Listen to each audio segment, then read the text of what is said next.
So let's pursue Representative Bly's point about the bonding bill. And I'm going to look to you, Senator Nelson, mostly because we had a chance to visit a little bit about this before we began today.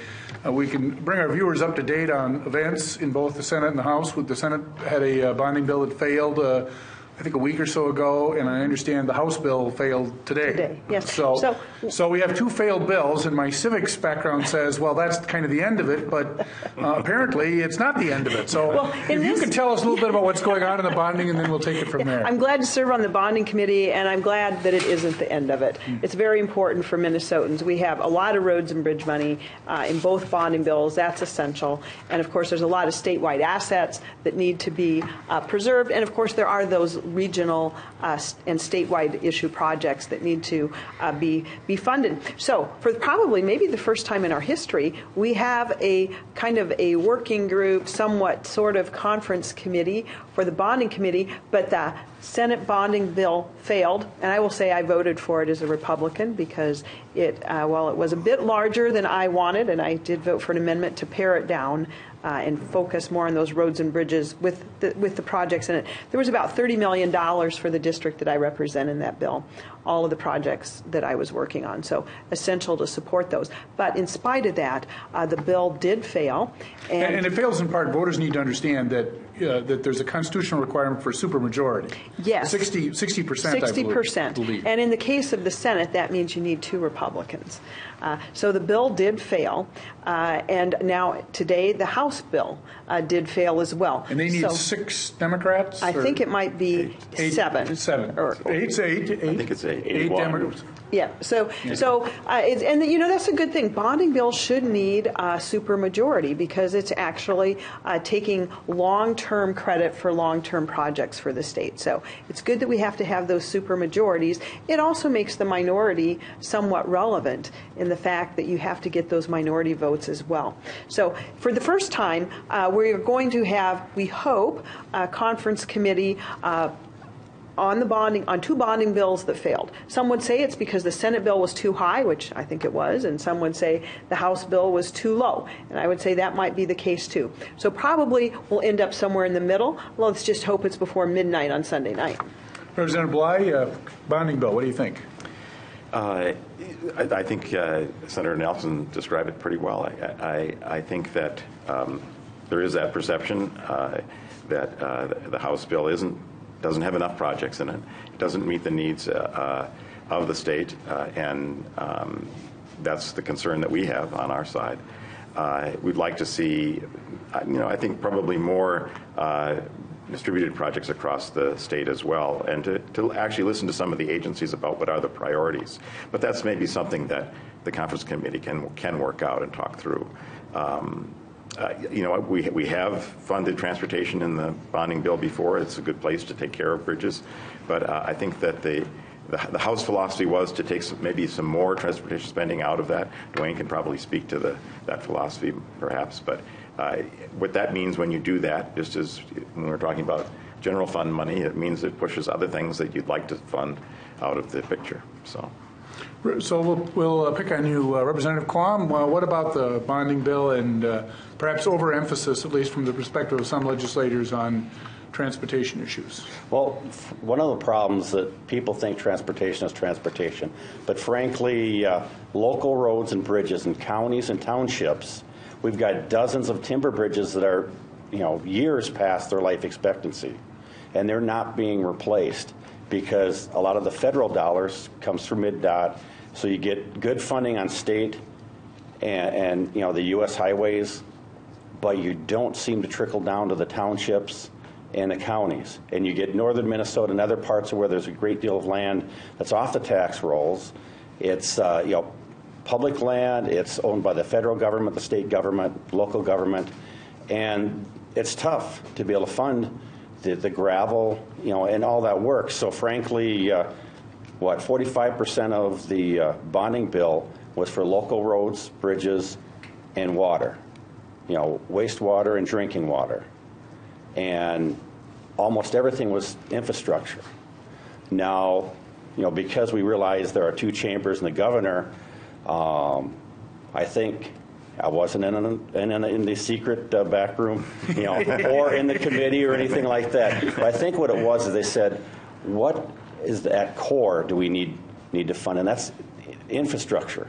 Are there any areas that maybe have been behind or left out in the common?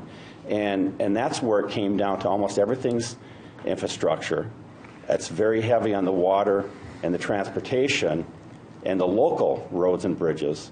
And I think that when you then negotiate with the Senate and with the governor, you add in some of the other stuff, and we're hoping that they will be able to solve some problems that maybe have been less than adequately covered. But, in 2010, it was the general fund to pay the debt service was $450 million.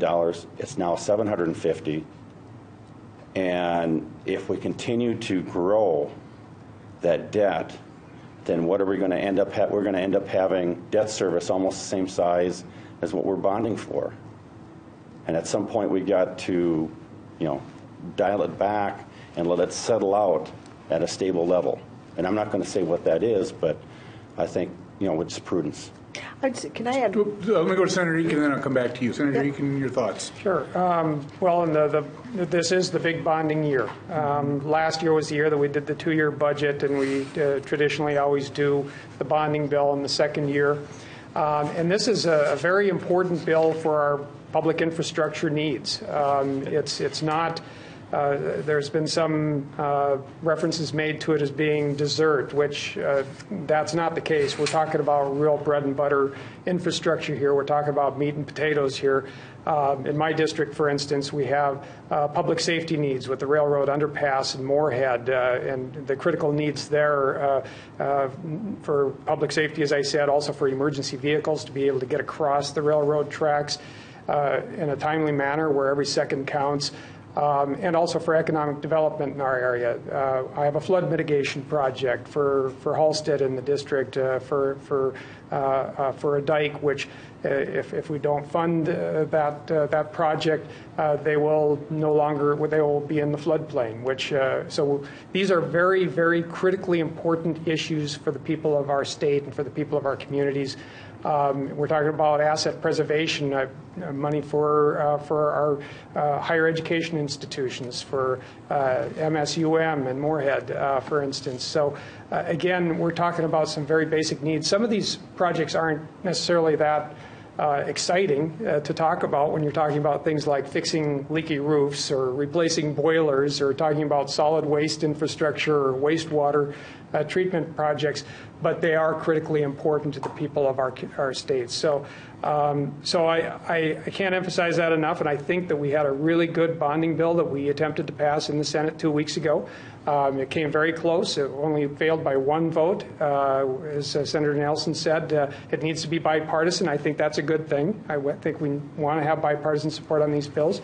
So hopefully we'll take another run at it. I hope we get another vote to pass a bonding bill. I'm sure it won't be the same one, but something similar, I hope, to the bonding bill that we attempted to pass 2 weeks ago. I think it was very good for our area.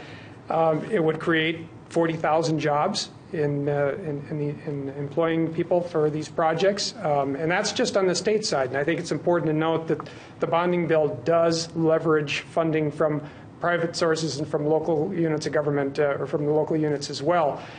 So that's important to note as well, that it's leveraging money.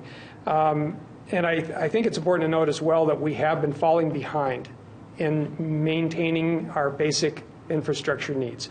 And there's been a backlog that's been building up. And I think the bill that we attempted to pass again 2 weeks ago went a long way towards digging into that backlog and catching up.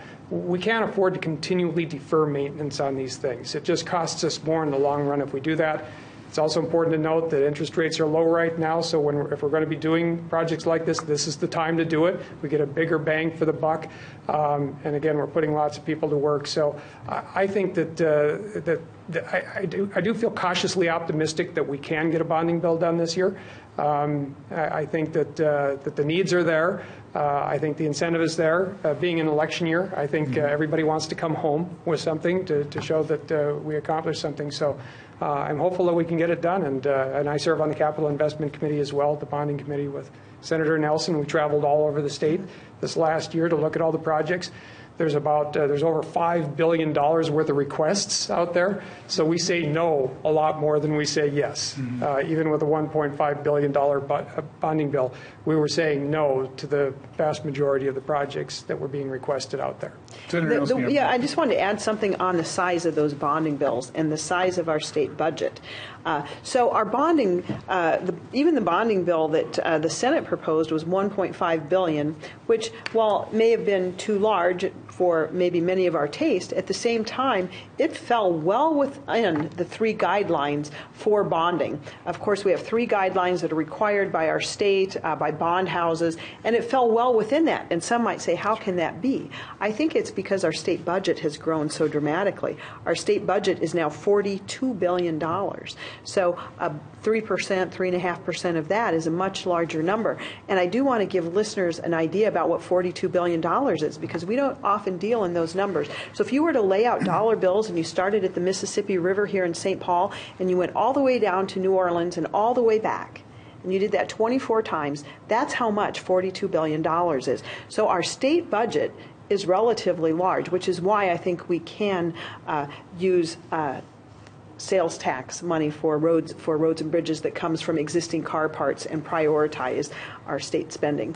So just a couple things on the size, and one project that is so important, Senator Eakin talked about some in his project, the Rochester International Airport, in order to maintain its international airport status, is required by the Department of Homeland Security to undergo this renovation in some sort, this certain amount of square feet and different things that are required. And you can well imagine how damaging that would be if we lost our international airport status. That would have economic cascading, debilitating effects down the line. And so that is just one of those very critical projects that the bonding bill supported. Are the TSA lines shorter in Rochester than they are elsewhere? Yes, they are. Oh, okay. We're glad about that. Yeah. So, Senator Eakin, just very quickly, we have a viewer from St. Paul who wants to know what's in the bonding bill, in either bonding bill, in the bonding request for the University of Minnesota. Did they get what they wanted? Did they get less than what they wanted? Can you tell us what happened to the University of Minnesota request? Well, that would be the HEAPR projects, or the higher education asset preservation projects. We did put a significant amount of funding in for the asset preservation, and this again is for the funding of the basic infrastructure needs that are out there. So, and Senator Nelson also serves on capital investments. There were a number of projects for the University of Minnesota. Probably one of the biggest ones was the Pillsbury Hall. As a former U of M grad, I remember Pillsbury Hall, one of the most beautiful buildings on campus, certainly in great need. So that was one of their top projects, which was funded. There were several others as well.